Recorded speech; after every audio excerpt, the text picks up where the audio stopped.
Hi friends, today we'll discuss another 25 questions and answers which will be useful for your bank exams.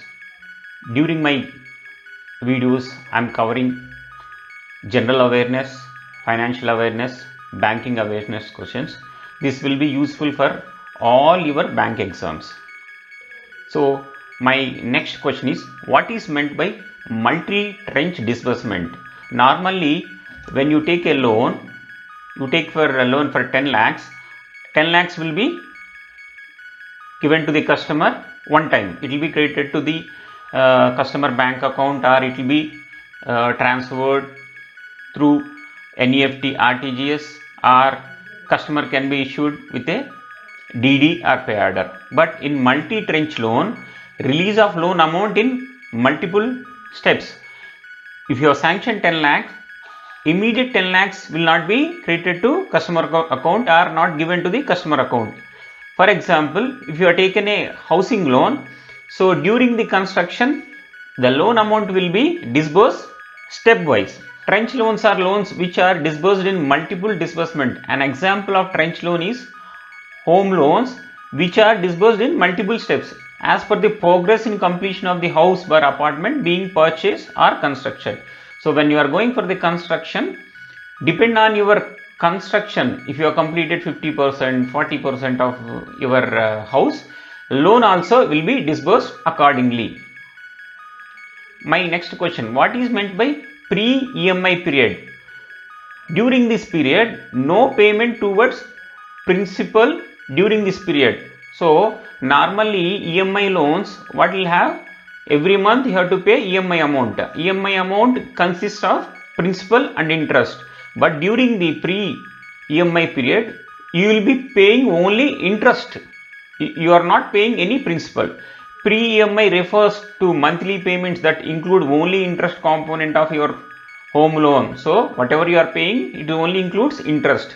With pre-EMI, you are not paying anything towards the principal amount. You will be given the option to pay pre-EMI when your home or apartment is under construction. So you are taking housing loan, its construction will take 1 year. During the 1 year, you pay only interest. You don't pay amount towards principal. This is called pre-EMI period. What is meant by margin amount in loans? Amount pay the borrower. For example, you want 40 lakhs from loan from bank. So in normal scenario, entire 40 lakhs bank has to give it to the borrower. But some loans, what will happen? Bank will ask for the margin. Margin amount should be paid by the customer.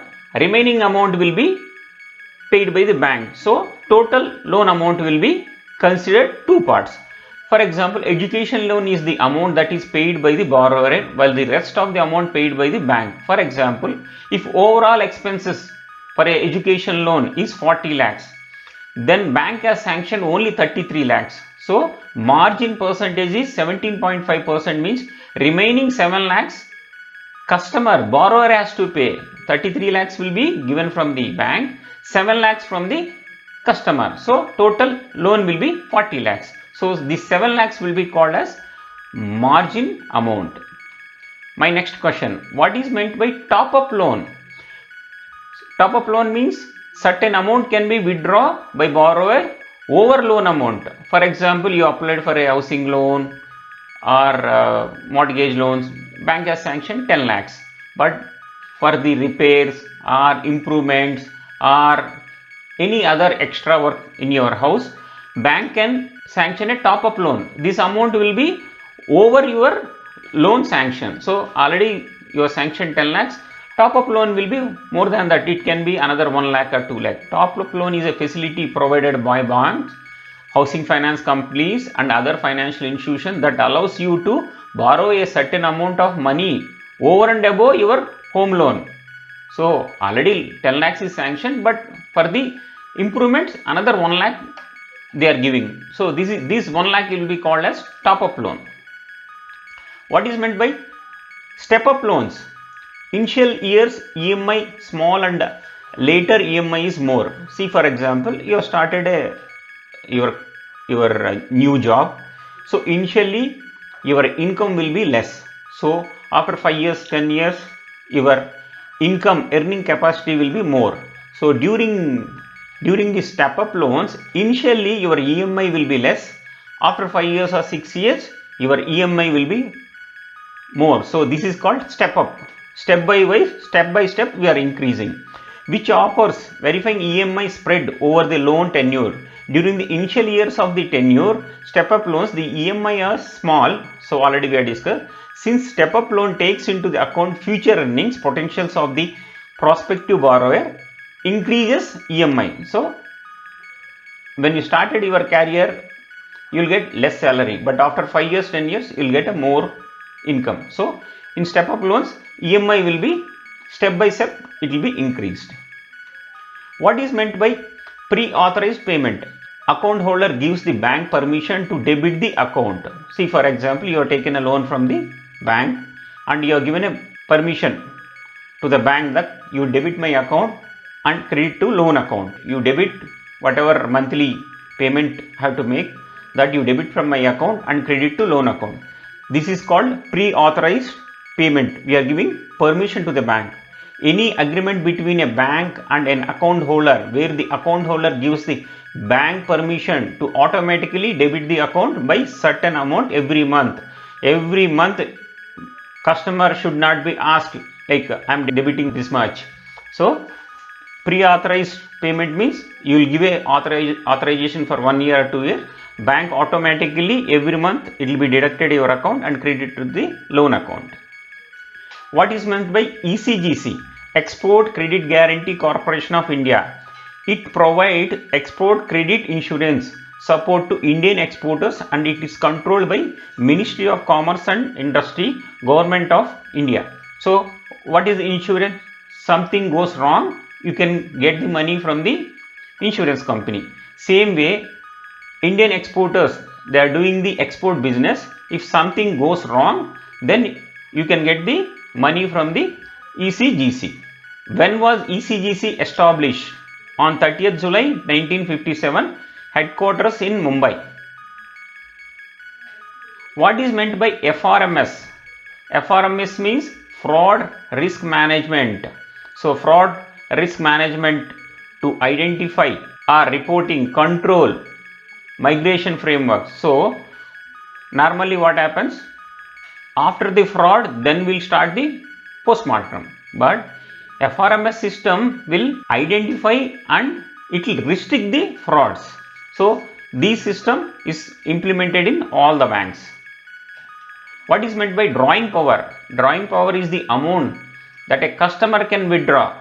So customer has given a one limit 10 lakhs. So what is the maximum amount he can withdraw from his account is 10 lakhs. So this is called drawing power. Drawing power is the amount that customer can withdraw from the total limit that is sanctioned by the bank. So whatever the sanction amount given by the bank, that is the maximum amount bank customer can withdraw. This is the maximum amount that borrower company can utilize. So more than that customer cannot withdraw. What is meant by limit expiry in banks? So when bank sanctions some limits to the customer, so every limit has an expiry date. On expiry date, customer will not be allowed to do any transaction. So no transactions allowed by the borrower or customer. What is the maximum amount of demand draft can be issued through cash? Allow a maximum of rupees 49,999. If customer want a DD through cash, only DD can be issued up to 49,999. If more than 49,999, if customer wants a DD, it should be through account transfer or customer has to issue a check. This can be issued. So up to 49,999, DD can be issued through cash. If it is more than 49,999, customer has to give a check or account transfer. What is meant by FEMA, Foreign Exchange Management Act? So all these foreign exchange dealers, buying, selling currencies, everything will come under FEMA Act. When was FEMA Act passed in Parliament? 29th December 1999. It was passed in the 29th December 1999 in Parliament, replacing the Foreign Exchange Regulation Act. Initially it was a FERA. Now FEMA has replaced the FERA. What is meant by LTV? Loan to value. For example, customer wants a loan, then bank will ask you some asset. For example, your asset value is 1 lakh rupees. So bank is giving 75,000 rupees. Then what is the LTV?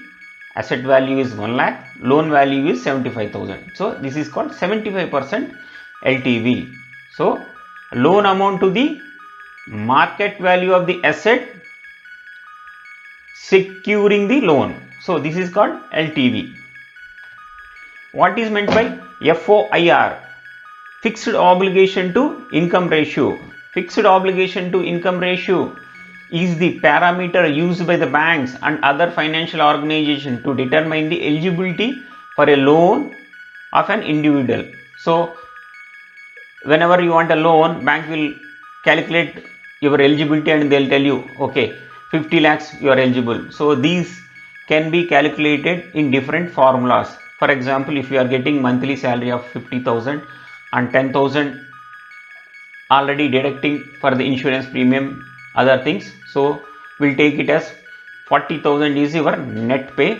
So depend on your service, depend on age, this will be multiplied. For example, if your age is 30, then your take home is 40,000 in 20 times, then something like that it will be calculated and bank will give you the eligibility amount. What is meant by LCR in loans? Loan to cost ratio. LCR stands for the loan to cost ratio. Banks, housing finance companies use this ratio to calculate the loan amount that a person is eligible for total cost of property. So what is the eligibility? Depend on the customer income and what is the total cost of the property. So this is called loan to cost ratio. What is meant by Highmark? Highmark is a credit bureau institution. Highmark is the one of the credit bureaus in India which provides the service of credit report and credit score for individual and companies. So whenever customer wants a loan, the customer approach any bank or financial institution. So first they'll verify with credit bureaus. Credit bureaus can be CIBIL, Equifax, Highmark. These Highmark, they'll give you the credit worthiness of the customer. What are the previous loans this customer has taken, whether he is paying properly or not. These things can be arrived from credit bureaus before disbursing the loan. What is Equifax? Equifax also already we discussed, same thing like Highmark, only credit bureau. Equifax is a credit bureau. Equifax tracks the credit history of the borrower in order to generate credit reports and credit scores. So history means the borrower has taken loans from other organization, other banks, whether he is paying regularly, any check bounce is there. These they'll capture and it will be provided to the banks whenever banks wants to give a new loan to new customer. It sells the information to banks and other financial institutions in order to help them determine the credit risk of their customer. So customer is not paying previous loans, then credit rating will be less and credit risk, maybe when you give a loan, maybe you will not get back your money from the customer. So in these scenarios we have to see the Equifax credit score, credit risk for the customer.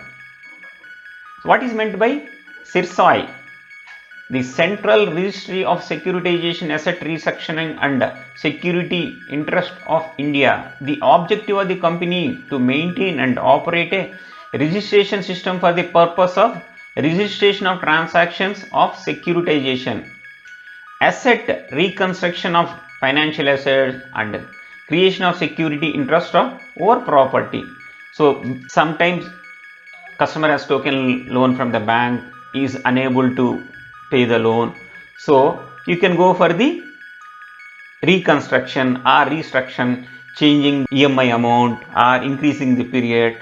So customer can be given the some relaxation. So this is called CIRSAI.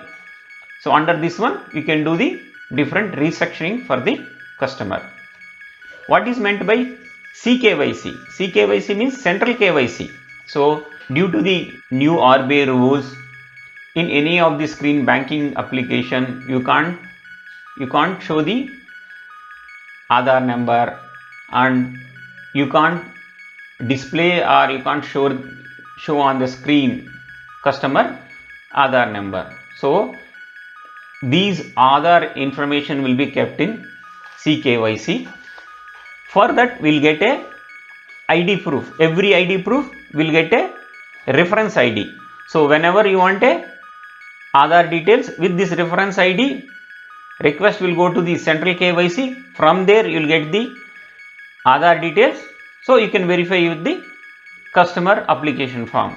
So CKYC is a 14-digit number linked to the ID proof. ID proof is Aadhaar number.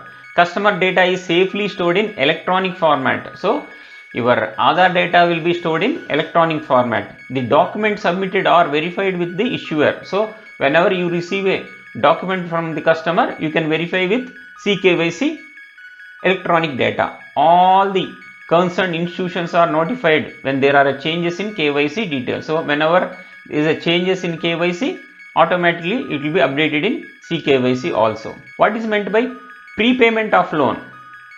Early payment of a loan by a borrower in a part. For example, you have taken a loan for 10 years and after 2 years you got a bulk amount. You want to repay the principal of the loan.